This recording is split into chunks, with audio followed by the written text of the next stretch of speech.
Hi and welcome back to the latest episode of Lisburn Distillery TV. Coming up in today's show, we have exclusive highlights as the Whites return to league action with an away trip at home park where they faced Armagh City. Our post-match interview this week features a player making his debut in LDTV, Francis Dugan. We'll have news on a couple of big events coming up shortly in the distillery calendar. And finally, we'll be looking ahead to this Saturday when the Whites make their entrance into this season's Irish Cup competition. Last Saturday saw Lisburn Distillery return to league action as they made the journey to home park to take on Armagh City in their third match of the current campaign. With both sides going into this game seeking their first wins of the season, this was always going to be a battle which neither side could really afford to lose. But who would come out on top? Let's find out. Here's the highlights.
Further frustration then for the Whites on the day, but if you're being honest, you can't expect to win games where you only perform for 45 minutes. First half we were lethargic, created precious little, but second half we totally dominated the game, levelled the match and then pressed hard for the victory.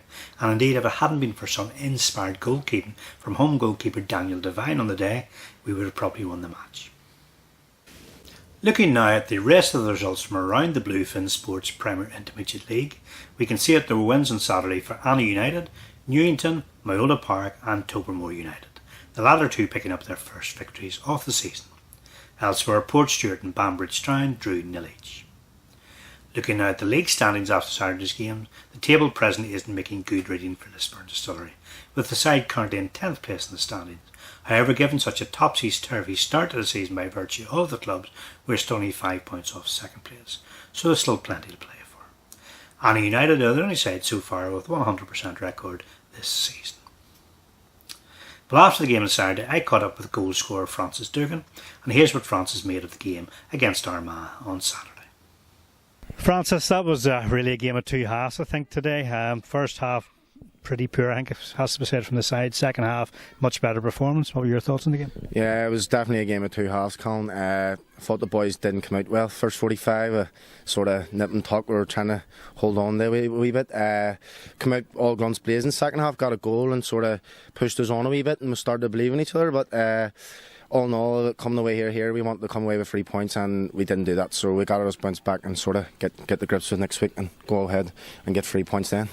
Another goal for yourself, I think that's you up to 5 for the season, so although disappointed with the final results, you must be reasonably pleased with the goal. That's it, yeah. Well, you like to have an individual commitment to see what you do in the year.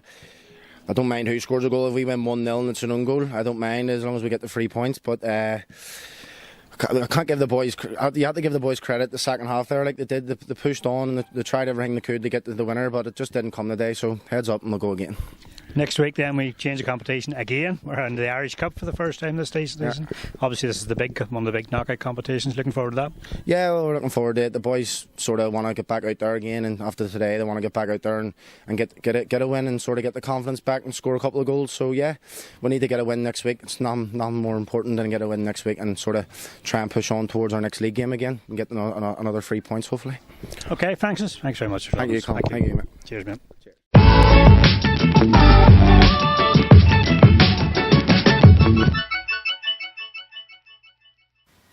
Next up, it's time to look ahead to a couple of future events which are happening at the club.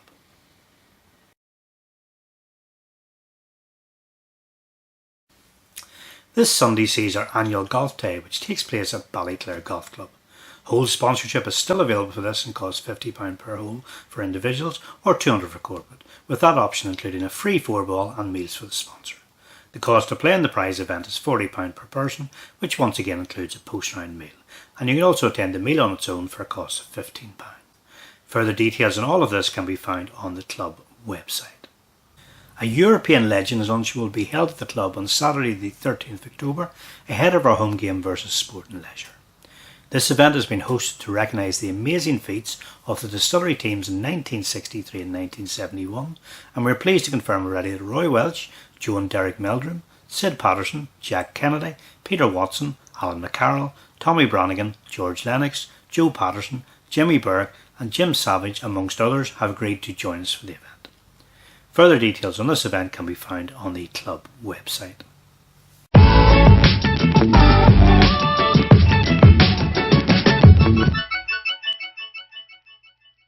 Next up for Lisburn Distillery sees the club make their entrance into this season's Irish Cup competition, as we welcome Northern Amateur League side Wellington Rec to Ballyskay for a second round game. This match will be played here at New Grosvenor this Saturday, that's the 29th of September, and supporters should note the earlier kick-off time of this one to 2:30 p.m, and that is a change of time from the original 1:30 p.m, so it's 2:30 p.m. this Saturday.